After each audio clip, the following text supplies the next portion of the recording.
안녕하십니까. 공병호TV의 공병호입니다. 여러분의 후원과 구독이 힘을 더할 것입니다. 방송 시작하겠습니다. 4.15 총선 부정선거 의혹 사건과 관련해서 여러 증거물들이 차고 넘칠 정도로 축적되어 있습니다. 이 가운데서도 빼놓을 수 없는 것이 바로 사전투표용지에 QR코드를 인쇄해서 사용한 것입니다. 공병호TV에 출연한 대수장, 대한민국 수호 예비역 장성단의 공동대표인 김형철 장군은 상세하게 QR코드 문제를 지적한 적이 있습니다. 따라서 여러분께서는 공병호TV를 방문하셔서 QR코드 이렇게 계획했다를 보시면 QR코드의 전모를 짧은 시간 안에 파악할 수 있습니다. QR코드 사용은 우선 법적으로 위법입니다. 위법임을 알면서도 중앙선거관리위원회가 사전투표용지에 QR코드를 인쇄해서 사용한 것은 그만큼 QR코드 사용이 가져다 주는 이익이 크기 때문일 것으로 추측됩니다. 지금까지 알려진 바로는 사전투표용지에는 공개정보인 31자리 숫자가 들어가면 충분합니다. 그럼에도 불구하고 추가적으로 46자리를 확보해서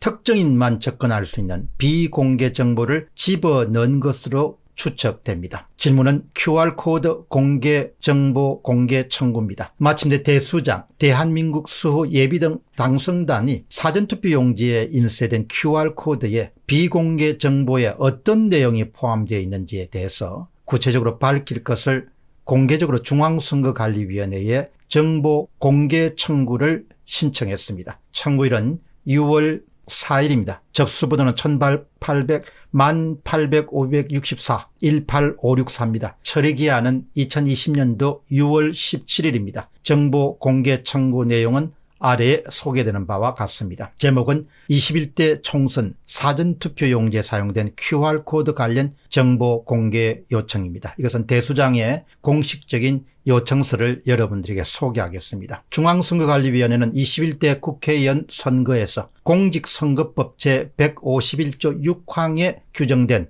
바코드 대신에 법을 위반하면서 QR코드를 사전투표용지에 사용하는 것을 강행했다. 다시 이야기하면 투표용지에 인쇄하는 일렬 번호는 바코드, 가로 열고 컴퓨터가 인식할 수 있도록 표시된 막대 모양의 기호를 말한다. 바코드의 형태로 표시하여야 하며 바코드에는 선거명, 선거구명, 관할 선거관리위원회명을 함께 담을 수 있다. 이 내용이 바로 공직선거법 제151조 6항입니다. 여기에는 어디에도 QR코드를 사용할 수 있다는 문건이 들어있지 않습니다. 따라서 중앙선거관리위원회는 명백하게 스스로 공직선거법을 위반했습니다. 계속해서 정보공개 청구서를 여러분에게 읽어드리겠습니다. 사전투표용지에 QR코드에 들어갈 정보는 31자리 숫자로서 현재 개발되어 사용되고 있는 바코드로도 충분히 담을 수 있는 데이터의 양이다. 바코드는 사전투표용지에 충분히 들어갈 수 있는 크기다. 그럼에도 불구하고 바코드 대신에 QR코드를 선택한 이유와 그와 같은 결정을 담은 내부 공문서의 공개를 요청합니다.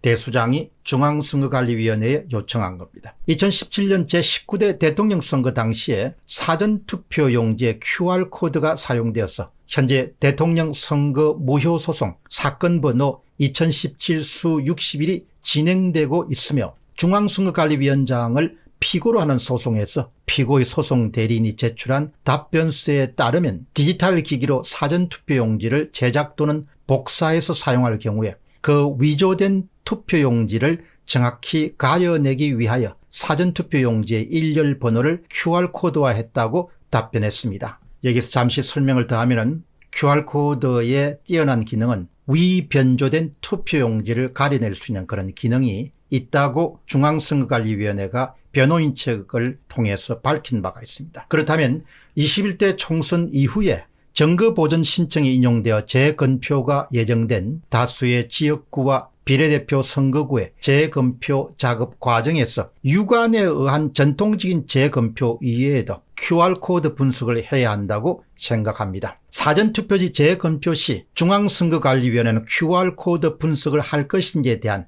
중앙선거관리위원회의 입장 공개를 요청합니다. 여러분 여기서 아주 중요한 겁니다. 설명을 좀 더 하겠습니다. 이번 재검표 작업에서는 첫째, 전통적인 방식의 유관을 통해서 표를 식별하는 그런 작업이 이루어져야 되고, 그 다음에 두 번째, QR코드 분석을 반드시 해야 됩니다. 만일 이번에 사전투표 조작과 같은 게 없었으면 QR코드 분석을 하면 번호가 1, 2, 3, 4 이런 식으로 나올 겁니다. 그러나 만일에 사전투표 조작이 사실이라면 1하고 10,000, 1하고 7,000 이런 식으로 아주 이해하기 힘든 그런 수치가 등장할 것으로 봅니다. 이 부분은 아주 중요합니다. 사전투표지 재검표 시에 QR코드 분석을 할 것인지에 대한 중앙선거관리위원회 입장 공개를 요청한다. 21대 국회의원 선거에 사용된 사전투표용지의 QR코드는 버전 2이고 오류 복원 수준은 가장 낮은 수준인 대문자 L입니다. low 7%이며 이 경우 담을 수 있는 데이터의 양은 77자리 숫자입니다. 그러니까 여러분 여기서 조금 설명을 더하면 현재 가장 낮은 수준의 오류 복원 수준 L, 미디엄, 하이로 올려갈수록 오류 복원 수준은 더 높아지지만 담을 수 있는 정보 양은 적어지게 됩니다. 그러니까 77자리까지 담을 수 있고 77자리에서 현재 선거인 지역구 이런 걸 다 합치면 31자리면 충분하다는 것이죠. 그럼 77 빼기 31이 46입니다. 46자리에 뭘 집어넣느냐, 누가 집어넣느냐 이걸 알고 싶어 하는 겁니다. 투표지 훼손 시에 복구가 용이하다는 것을 이유로 중앙선거관리위원회가 QR코드를 선택하였다고 하는데, QR코드에 충분한 여유 공간이 있음에도 불구하고 오류 복원 수준을 최저 수준인 L 7%로 선택한 이유와 오류 복원 수준 L로 선택하도록 결정한 내부 공문서를 공개를 요청합니다. 그러니까 오류 복원 수준을 하이로부터 로우로 낮추면 H로부터 L로 낮추면 그만큼 비밀스럽게 입력할 수 있는 정보의 공간이 넓어지는 겁니다. 현재 확보된 것은 44자리까지 더 추가적인 정보를 넣을 수 있다는 것입니다. 그러면 당신들이 오류 복원 수준을 더 높이기 위해서 QR코드를 도입했다고 하는데 왜 그러면 L을 선택했냐, 하이를 하지 않고, 그렇게 묻는 겁니다. 그 의사결정 과정을 밝히라는 겁니다. 계속하겠습니다. 사전투표지에 선거인을 특정할 수 있는 어떠한 식별이나 표시가 들어가서는 안 됩니다. 이것은 비밀투표를 보장하기 위한 조치로서 헌법에 보장된 유권자의 권리입니다. 그리고 공직선거법 제146조 3항에도 철저하게 금지하고 있는 상황입니다. 우리가 우려하는 것은 전통적인 정보 31자리에다가 특정인을 식별할 수 있는 그런 정보를 집어넣어 놓으면은 어떤 사람이 표를 찍으면 1번을 찍은 사람과 그 비밀스러운 정보가 결합돼 가지고 누가 특정 후보를 찍었는지, 특정 정당을 찍었는지를 알아낼 수 있다는 겁니다. 그것은 헌법에 근본적으로 위반되기 때문에 이번에 중앙선거관리위원회가 범한 여러 가지 범법 사항 가운데서 QR코드 사용이라는 것은 용서하기가 쉽지 않은 그런 종류의 활동이라고 봅니다. 그러나 중앙선거관리위원회는 제21대 국회의원 선거에 사용할 수 있는 사전투표용지의 QR코드에 77자리 숫자를 담을 수 있는 큰 용량의 QR코드 사양을 선택했습니다. QR코드에 필요한 31자리 숫자를 담고 있는 남는 그 여유 공간에 선거인의 개인정보가 들어가지 않았다는 것을 입증할 자료의 공개를 요청합니다. 그러니까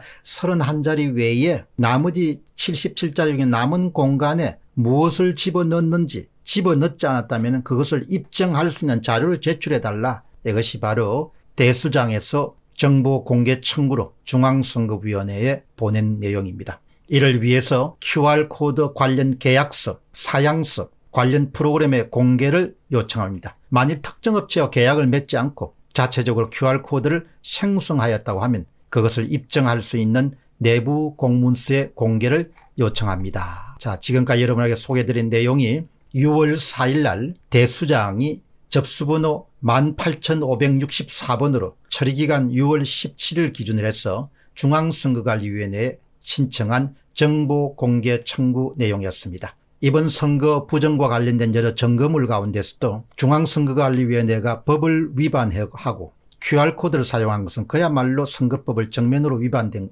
것이기 때문에 그와 관련된 소상한 정보를 대수장의 요청처럼 공개할 것을 권고합니다. 공병호TV의 공병호였습니다. 감사합니다.